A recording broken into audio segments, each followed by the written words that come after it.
ഇടുക്കി മയിലാടുംപാറയിൽ കുഴിയിൽ വീണ കടുവയെ വനത്തിൽ തുറന്നുവിട്ടിട്ടുണ്ട്. ഇന്നലെയാണ് ഈ കടുവ കുഴിയിൽ വീണത്. പിന്നീട് ഈ കടുവയെ മയക്കുവഴിയൊക്കെ വെച്ച് കൂട്ടിലാക്കി. അതിനുശേഷമാണ് പെരിയാർ റിസർവിൽ തുറന്നുവിട്ടത്. ആൽവിൻ തോമസ് ഉണ്ട്. ആൽവിൻ, കടുവ ആരോഗ്യവാനാണെന്ന് വിശ്വസിക്കുന്നു.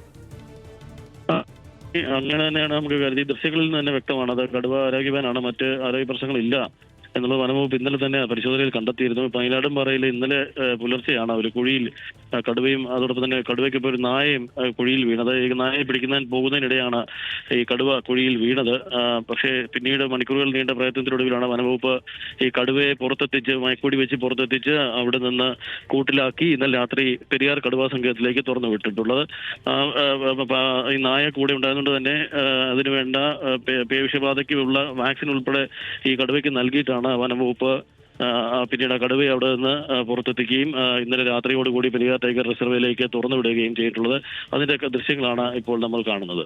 ശരി, ആൽവിൻ തോമസ് ആണ് വിവരങ്ങൾ നൽകിയത്.